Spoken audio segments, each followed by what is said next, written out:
الحمد لله نحمده ونستعينه ونستغفره ونؤمن به ونتوكل عليه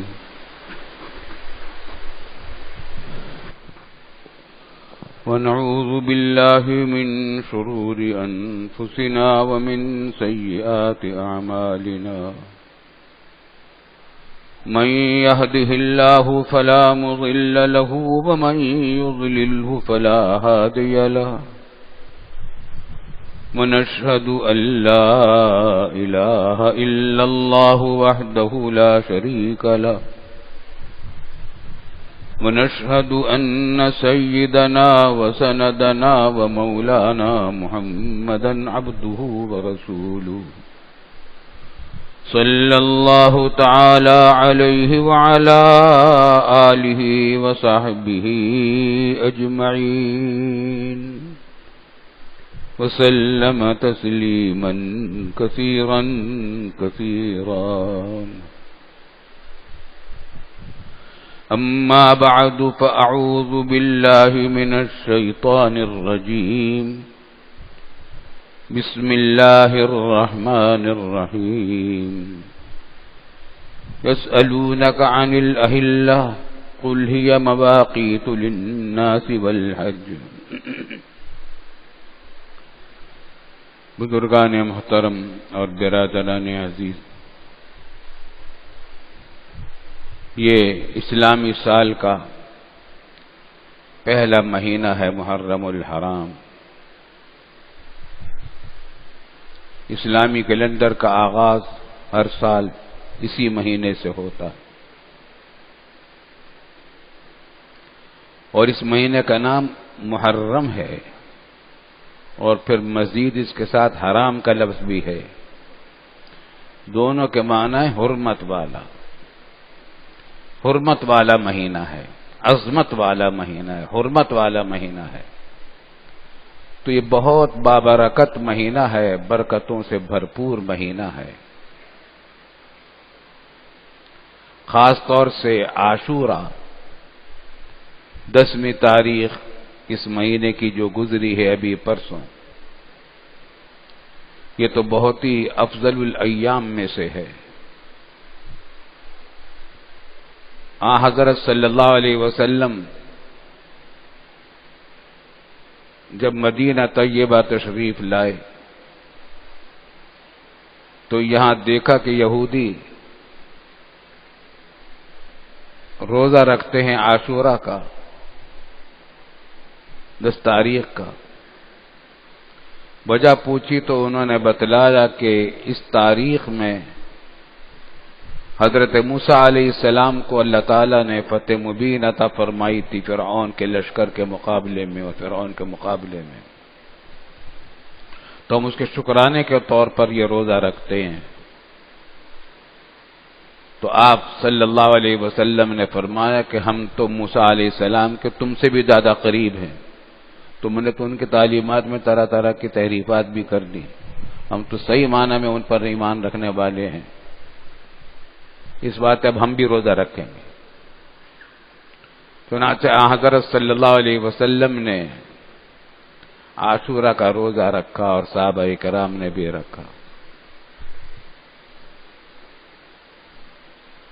اور لیکن پھر خیال آیا، بعض صحابہ کرام نے بھی توجہ دلائی کہ یہ مشابہت ہو جائے گی یہودیوں کے ساتھ، یہودی بھی اس دن کا روزہ رکھتے ہیں۔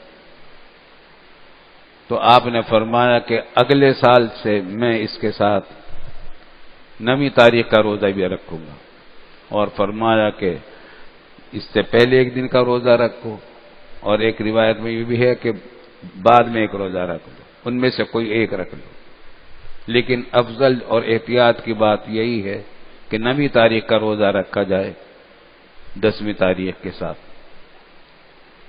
یہاں پر ایک بات توجہ طلب ہے، روزہ رکھنا کتنی بڑی عبادت ہے، اور بڑی عبادت بھی کتنی بڑی کہ رسول اللہ صلی اللہ علیہ وسلم نے عاشورہ کے روزے کے بارے میں فرمایا کہ رمضان کے بعد سب سے افضل روزہ عاشورہ کا ہے، رمضان کے بعد. اور اس عاشورہ کے روزے سے پچھلے 1 سال کے گناہوں کا کفارہ ہو جاتا ہے. اتنی بڑی فضیلت بھی بیان فرمائی.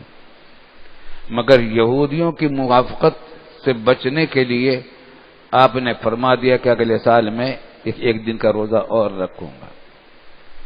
یہ بات توجہ طلب ہے کہ رسول اللہ صلی اللہ علیہ وسلم کی تمام تعلیمات میں، اسلام کی تعلیمات میں یہ بات ہر جگہ نظر آتی ہے کہ کافروں کے ساتھ مشابہت نہ ہو. اپنا ایک تشخص ہو مسلمانوں کا، ہر چیز اس کی ان کی اپنے انداز کی ہو، اپنے مذہب کے مطابق ہو. تو روزے کے اندر بھی ان کی مشابہت کو قبول نہیں فرمایا رسول اللہ صلی اللہ علیہ وسلم نے. اگرچہ عاشورہ کا دن گزر چکا، لیکن باتیں اس سے متعلق بڑی اہم ہیں. اچھا ہے ذرا اس کے بارے میں بات ہو جائے. محرم الحرام کا مہینہ بہت عظمت والا مہینہ، پھر خاص طور سے 10 محرم کا دن اور زیادہ عظمت والا مہینہ ہے. تاریخ میں، دین کی تاریخ میں، انبیاء کی تاریخ میں، اس تاریخ میں اہم واقعات پیش آئے ہیں. اسی مہینے کے اندر اللہ کو منظور تھا کہ نواسۂ رسول حضرت حسین رضی اللہ تعالیٰ عنہ کی بھی شہادت ہو. شہادت کا وہ مقام ان کو اللہ تعالیٰ نے عطا فرمایا کہ تاریخ اسلام کا ایک بہت بڑا اہم حصہ بن گیا. موت تو آتی ہے، ہر ایک کو آئے گی، آتی ہے، لیکن موت شہادت کی ہو تو یہ بہت اونچا مقام ہے. حضرت حسین رضی اللہ تعالیٰ عنہ کو شہادت کا مقام ملا، اور اس کے لیے دن بھی کون سا مقرر کیا اللہ تعالیٰ نے؟ ہر چیز تو اللہ تعالیٰ کی طرف سے مقرر ہوتی ہے. محرم کی 10 تاریخ یہ مزید نوازا گیا نواسۂ رسول کو، رسول اللہ صلی اللہ علیہ وسلم کے نواسے کو، حضرت حسین کو مزید نوازا گیا. اس خاص دن کی عظمت ان کو عطا کی گئی. اس دن ان کو اپنے پاس بلایا. اللہ تعالیٰ ان کے درجات بلند فرمائے، ان کی برکات سے پوری امت مالا مال رہے. افسوس ہے کہ ہماری تاریخ اسلام میں ایسے واقعات بھی ہیں کہ محبتوں کی بڑھانے والے واقعات تو ہیں ہی، لیکن آپس میں جھگڑے پیدا کرنے واقعات بھی ہیں. اس مہینے کو لوگوں نے جھگڑے اور فساد کا ذریعہ بنا لیا. اللہ تعالیٰ توفیق دے ان گناہوں سے بچنے کی، مسلمانوں کو اتحاد کی توفیق دے. حضرت حسن، حضرت حسین رضی اللہ عنہما شباب اہل الجنہ ہیں، جنتیوں میں کے نوجوان ہیں. ہم نے دارالعلوم کی جو عمارتیں بن رہی ہیں، اس میں ایک عمارت کا نام ہے دارالصدیق، ابو بکر صدیق رضی اللہ عنہ کے نام پر ہے. دوسری عمارت کا نام ہے دارالفاروق، فاروق اعظم کے نام پر ہے. تیسری عمارت کا نام ہے دارالعثمان، یہ عثمان غنی رضی اللہ عنہ کے نام پر ہے. چوتھی عمارت جو تکمیل کے قریب ہے یہ دار علی ہے، حضرت علی رضی اللہ تعالیٰ عنہ کے نام پر ہے. اور اس برابر والی تعمیر، وہ بھی عمارت زیر تعمیر اور مکمل ہونے کے قریب ہے، اس کا نام دارالحسنین رکھا ہے. حسن اور حسین رضی اللہ تعالیٰ عنہ. اللہ اکبر. ایک خاص بات یہ ہے کہ جتنے بزرگ ہیں یہ، جن کو لے کر بعض لوگ جھگڑوں کا ذریعہ بنا دیتے ہیں، یہ تو ہمارے سارے بزرگ ہیں، ہمارے سر کے تاج ہیں.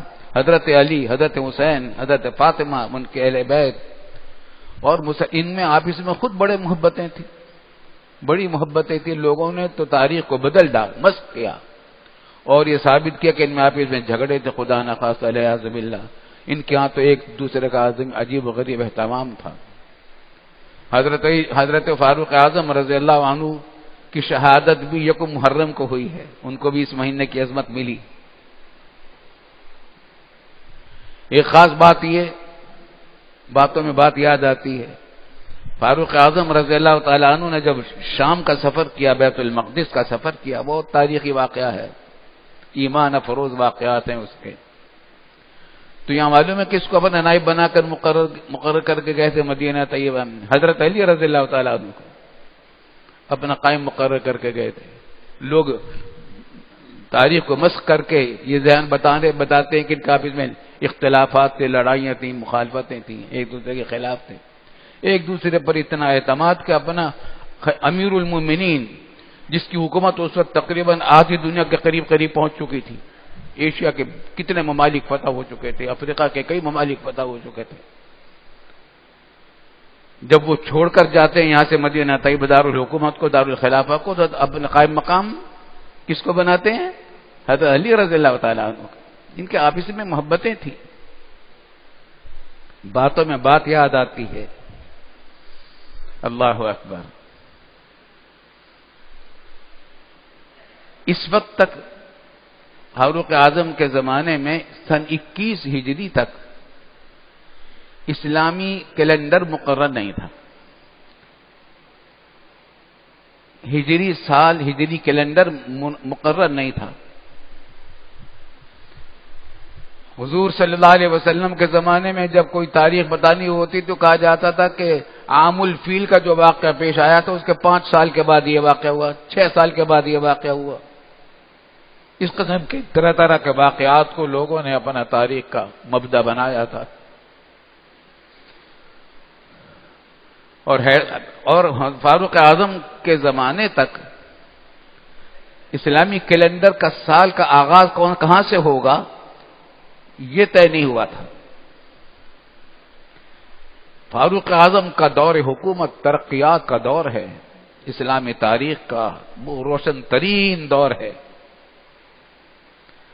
بات میں بات نکل رہی ہے، ہندوستان میں جب کانگریس کی حکومت قائم ہوئی، انتخابات ہوئے انگریز کو دبانے میں، تو کانگریس کی حکومت قائم ہوئی، تو مہاتما گاندھی نے اپنے وزیروں کو ہدایت کی کہ میں تم کو ہدایت کرتا ہوں کہ ایسی حکومت قائم کرو جیسے ابو بکر اور فاروق اعظم نے کی تھی، ابو بکر عمر نے کی تھی۔ دنیا کو مثال نہیں ملتی، اس کے بعد سے آج تک کسی کو مثال نہیں ملی اس دور کی، جو ان حضرات کے زمانے میں امن و امان، عدل و انصاف، غریبوں کا اہتمام، غریبوں کی داد رسی، ایک چیز تھوڑی تھی۔ تو فاروق اعظم کے زمانے میں تو فتوحات بھی بہت ہوئی اور ترقیات بھی بے انتہا ہوئی، بہت سارے کام نئے کیے فاروق اعظم نے۔ تو اب ان کے سامنے سرکاری کاغذ پیش ہوئی، ایک کاغذ پیش ہوا تو اس پر لکھا تھا شعبان، مہینے تو چل رہے تھے۔ تو فاروق اعظم نے کہا کہ کون سا شعبان، یہی شعبان یا پچھلا شعبان یا پچھلے سے پچھلا شعبان، بھائی اس کو طے کرو کچھ۔ تو فاروق اعظم رضی اللہ تعالی عنہ نے صحابہ کرام کو، جلیل القدر صحابہ کرام کو جمع کیا اور مشورہ کیا۔ یہ بھی خاص بات اسلامی تعلیمات کی ہے، قرآن نے جگہ جگہ مشورے کی اہمیت کی تاکید کی ہے۔ ہر اہم کام مشوروں سے کیا جائے، اس میں خیر و برکت ہوتی ہے۔ فاروق اعظم کا بھی طریقہ یہی تھا، جب بھی کوئی نیا مسئلہ پیش آتا صحابہ کرام کو جمع کرتے، خاص طور پر ان حضرات کو جو زیادہ معمر تھے، جن کو صحبت رسول اللہ صلی اللہ علیہ وسلم کی زیادہ ملی تھی، ان کو جمع کر کے مشورہ کرتے تھے۔ چنانچہ مشورہ رکھا کہ بھائی اس مسئلے کو طے کرنا چاہیے، اسلامی حکومت ہے، اسلامی فتوحات دنیا میں پھیل رہی ہیں، اب تحریری کام بہت ہو رہا ہے، کاغذات جاتے ہیں، فائل بنتے ہیں، تو طے ہونا چاہیے کہ سال کب سے شروع کیا جائے، سال مقرر ہونا چاہیے۔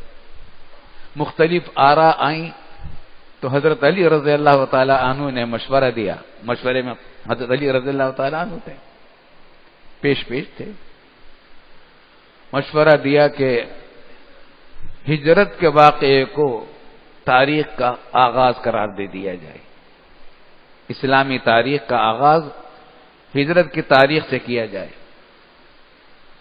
جب رسول اللہ صلی اللہ علیہ وسلم نے مدینہ طیبہ کی ہجرت کی تھی مکہ مکرمہ سے۔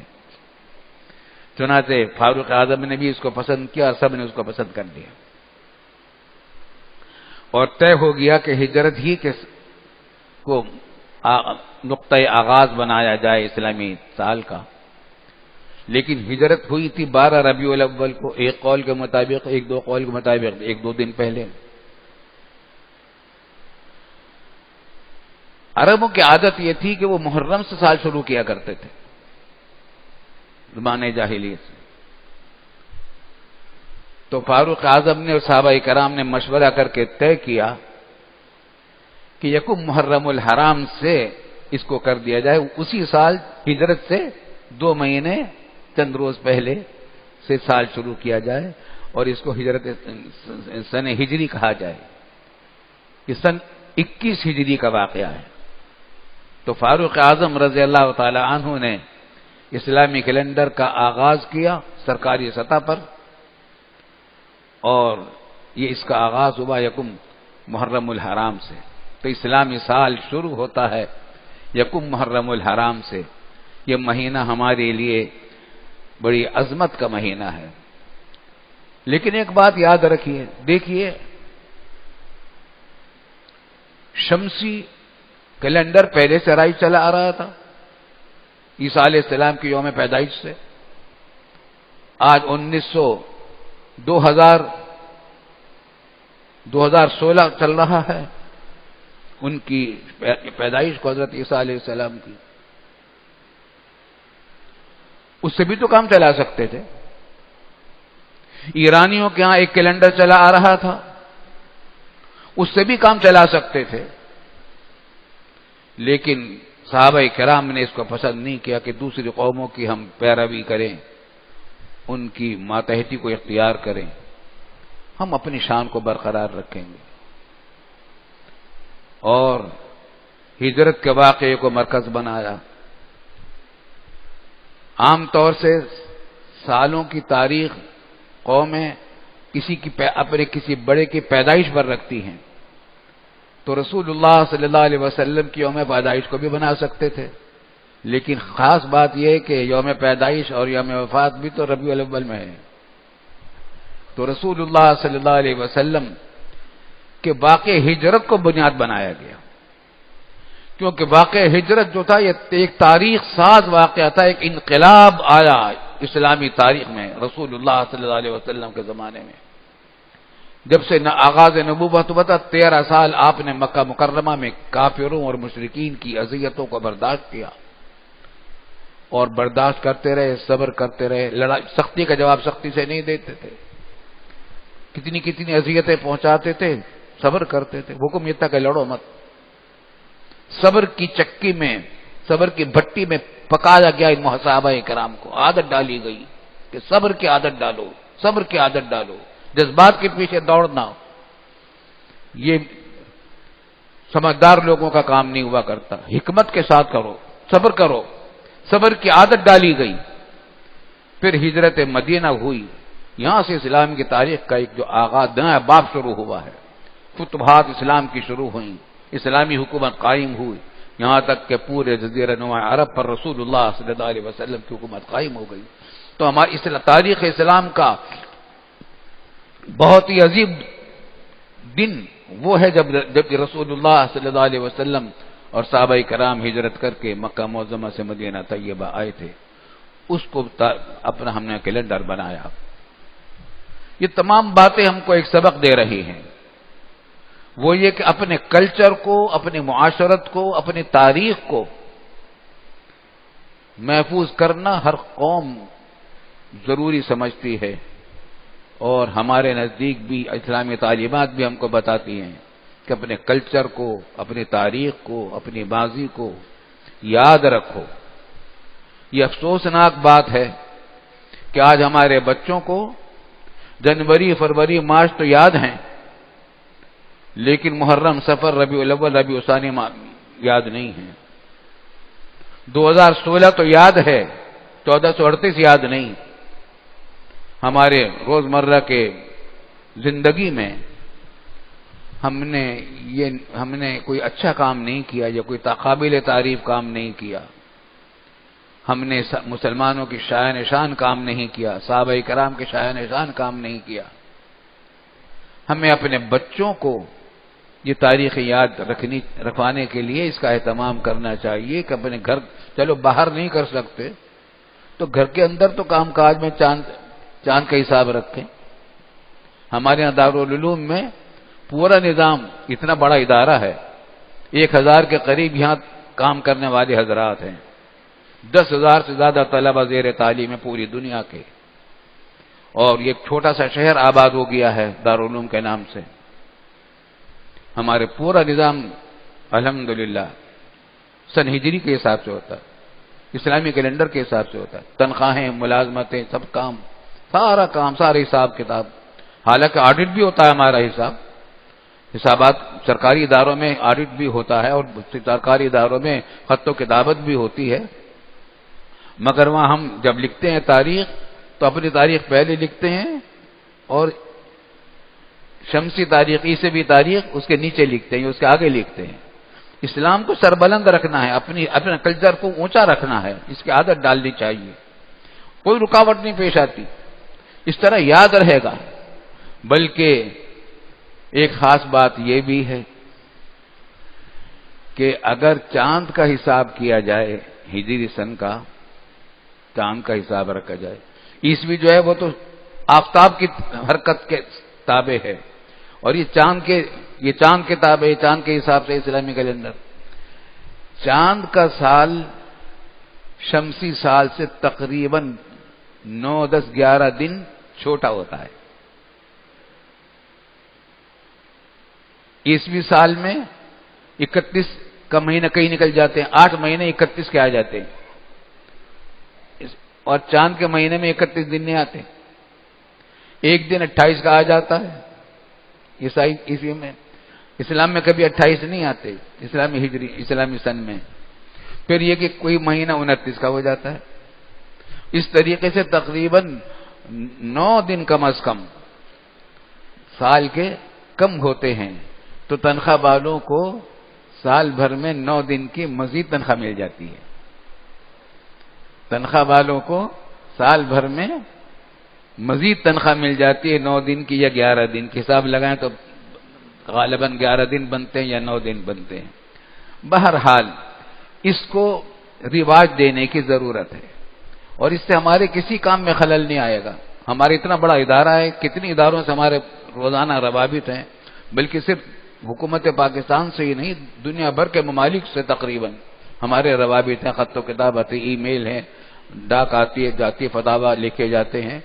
ہمارے یہاں سب تاریخیں وہ چلتی ہیں، وہ بھی دوسری تاریخ بھی چلتی ہے، لیکن اسلامی تاریخ کو ہم نہیں فراموش کرتے. تو ضرورت اس بات کی ہے کہ اپنے گھروں کے اندر یا اپنے دکانوں کے اندر، اپنے فیکٹریوں کے اندر جس حد تک ہم اپنے اسلامی کیلنڈر کو جاری کر سکیں اس کا اہتمام کرنا چاہیے. اور پھر ایک بات یہ بھی، یہ سارے سبق مل رہے ہیں کہ مسلمانوں کا اپنے آپس میں اتفاق رکھا جائے. پوری دنیا اب تقریباً یہ اور پاکستان کے خلاف گھیرا ڈال دیا گیا ہے. ہمارے دشمنان اسلام نے، جو ہمارے دوست بنتے تھے، انہوں نے بھی اس میں شرکت کر لی اور گھیرا ڈال دیا پاکستان کے خلاف، تاکہ چائنا سے پاکستان کے روابط مزید نہ بڑھ سکیں جو ہو رہے ہیں امید افزا. تو کئی ممالک نے، ہندوستان اور امریکہ نے مل کر خاص طور سے گھیرا ڈالا ہے ہمارے اوپر، اور گھیرا ڈالنے کے اندر انہوں نے کام یہ کر رکھا ہے کہ اندر بھی مسلمانوں کو لڑوا رہے ہیں، باہر سے بھی ہمارے راستے مسدود کر رہے ہیں. ہمیں بیدار رہنا چاہیے. کبھی شیعہ سنی کا جھگڑا کھڑا کراتے ہیں، کوشش کرتے ہیں کہ شیعہ سنی جھگڑا کرا ہو، کبھی دیوبندی بریلوی کا جھگڑا کرانے کی کوشش کراتے ہیں، کبھی مقلد غیر مقلد کا، کبھی پنجابی کا، پٹھان کا، کبھی مہاجر کا، بلوچ کا، کبھی پختون کا. یہ طرح طرح کے مسائل اٹھاتے ہیں. اسلام پاکستان تو ان قومیتوں کے نام پر نہیں، ایک قومیت پر قائم ہوا تھا، اسلامی قومیت، انما المؤمنون اخوہ. اس کو یاد رکھیں. اور جتنے لوگ سازشیں کر کے مسلمانوں میں درار ڈالتے ہیں، لڑائی جھگڑے کروانا چاہتے ہیں، سازشیں کرتے ہیں، ایک دوسرے کے خلاف حرکتیں کرتے ہیں، ان کی سازشوں سے بچنے کی کوشش کرنی چاہیے اور دعا بھی کرنی چاہیے اللہ تعالیٰ ان کے شر سے ہماری حفاظت فرمائے. وآخر دعوانا الحمدللہ رب العالمین.